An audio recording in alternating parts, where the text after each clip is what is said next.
अब हम बात करेंगे टेलर का जो सिद्धांत है वैज्ञानिक प्रबंध का। उस सिद्धांत में वैज्ञानिक तकनीकों का, वैज्ञानिक पद्धतियों का प्रयोग करने से संगठन में उत्पादकता में वृद्धि होती है। लेकिन आज का जो समाज है, आज का जो आधुनिक समाज है, आधुनिक संगठन है, उसमें टेलरवाद का क्या स्वरूप है? तो रिसेंट जो डेवलपमेंट्स हो रहे हैं उसमें हम ये देख रहे हैं कि जो तकनीकी जिस प्रकार से हमारे जीवन में विकास कर रही है, उसके परिप्रेक्ष्य में टेलरवाद कहाँ प्रासंगिक है। टेलरवाद उस समय भी प्रासंगिक था, आज से 100 वर्ष पहले, और आज भी उतना ही प्रासंगिक है। हाँ, उसने अपना जो आयाम है वो बदल लिया है। जैसे तकनीकी आयामों में हम ये कह सकते हैं कि जो भी तकनीकी का प्रयोग हो रहा है, जैसे आर्टिफिशियल इंटेलिजेंस, इसमें क्या हो रहा है कि जो इसका अच्छा पक्ष है, आर्टिफिशियल इंटेलिजेंस का मतलब है कि कृत्रिम बुद्धिमत्ता, जिससे कि हम कार्यों को इजीली कर सकते हैं। जिन कार्यों को करने के लिए बहुत ज़्यादा मैन पावर की आवश्यकता होती है, वहाँ पर तकनीकी इस कार्य को बहुत ही सरल तरीके से बहुत ही कम समय में कर सकती है। तो इसके दो प्रभाव हैं, अच्छा और बुरा। अच्छा तो यह है कि ये कई सारे काम जो हमारे स्वास्थ्य के क्षेत्र में, संगठन के क्षेत्र में इतने सुविधाजनक बना दिए हैं जिसकी हम कल्पना भी नहीं कर सकते। लेकिन इसका जो बुरा पक्ष है वो है कि जो संगठन में कार्मिक होते हैं, एम्प्लॉइज होते हैं, उन कार्मिकों में एक अविश्वास का भाव है, जॉब इनसिक्योरिटी का, कि हमारी जॉब आर्टिफिशियल इंटेलिजेंस आने के बाद रहेगी अथवा नहीं रहेगी। तो ये एक टेलरवाद से जुड़ा हुआ मुद्दा है। जो संगठन है, आधुनिक संगठन, मॉडर्न ऑर्गेनाइजेशंस हैं, उनमें हम देखते हैं कि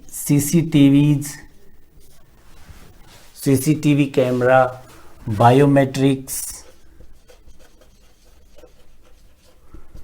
और इवन रोबोटिक्स, जो रोबोटिक टूल्स यूज होते हैं, इन सब का यूज़ होने के बाद, इन सब का यूज़ हो रहा है तो निश्चित रूप से कुछ कम मैन पावर की आवश्यकता होगी। अगर हम सीसीटीवी कैमरा से मॉनिटरिंग करेंगे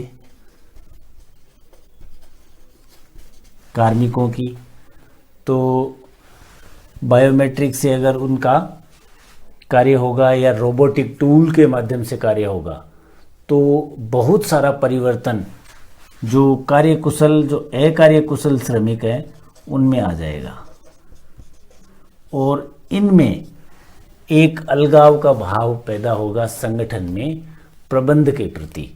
तो ये टेलरवाद के कुछ इफेक्ट हैं। इसमें और भी हैं, जैसे सॉफ्टवेयर से एम्प्लॉयज़ की मॉनिटरिंग करना,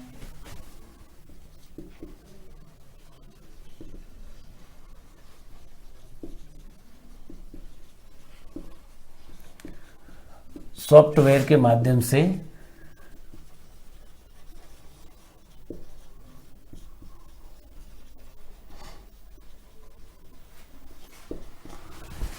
एम्प्लॉयज की ऑनलाइन मॉनिटरिंग करना,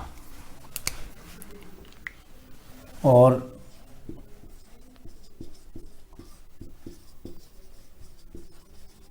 यूज ऑफ सेंसर्स और इंडोर मैपिंग सॉफ्टवेयर टूल्स। इस प्रकार की जो जितनी भी तकनीकी जो विकास हो रहा है, तकनीकी टूल्स का प्रयोग हो रहा है, इन सब से जो प्रबंध और श्रमिक का जो आपसी संबंध है उसमें तनाव आता जा रहा है। जॉब इनसिक्योरिटी की जो फीलिंग आ रही है वो है। इसके अलावा ये हमारी क्रिएटिविटी को किल करता है, ये हमारी जो सृजनात्मक क्षमता है उसको खत्म कर रहा है।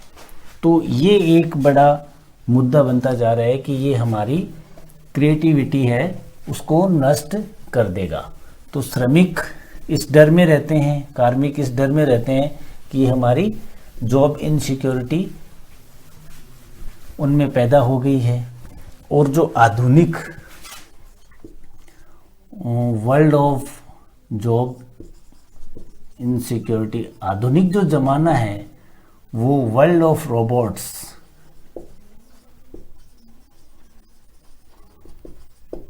World of robots.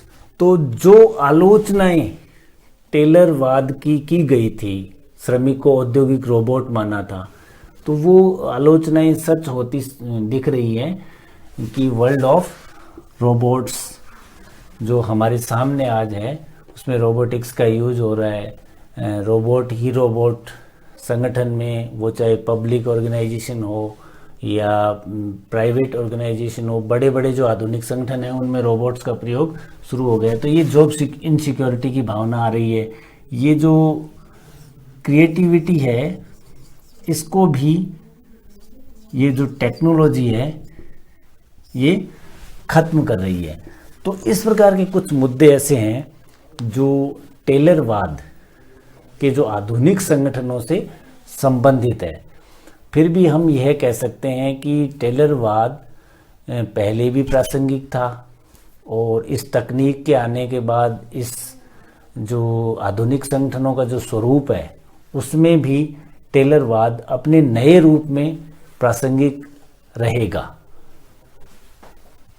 तो इसको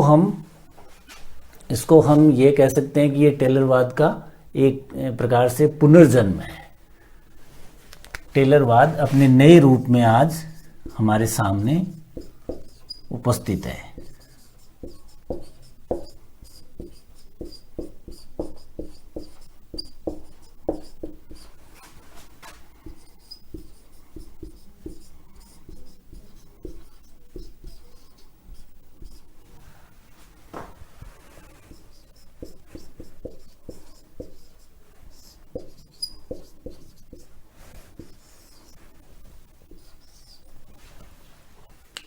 टेलरवाद अपने नए रूप में हमारे समक्ष मौजूद है, क्योंकि जो विश्व में जिस प्रकार से हमने देखा 10-12 साल पहले आर्थिक मंदी आई थी और कंपनीज से और बड़े बड़े जो ऑर्गेनाइजेशन है वहाँ से जो कार्मिकों की छंटनी की गई थी, तो उस प्रकार के सिद्धांत हैं वो हमेशा प्रासंगिक रहेंगे।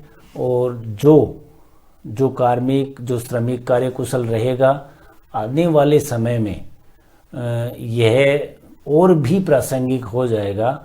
तो इस संबंध में हम सबको टेलरवाद की उपयोगिता समझ में आती है कि टेलर उस समय भी प्रासंगिक थे और आज भी उतने ही प्रासंगिक बने हुए हैं।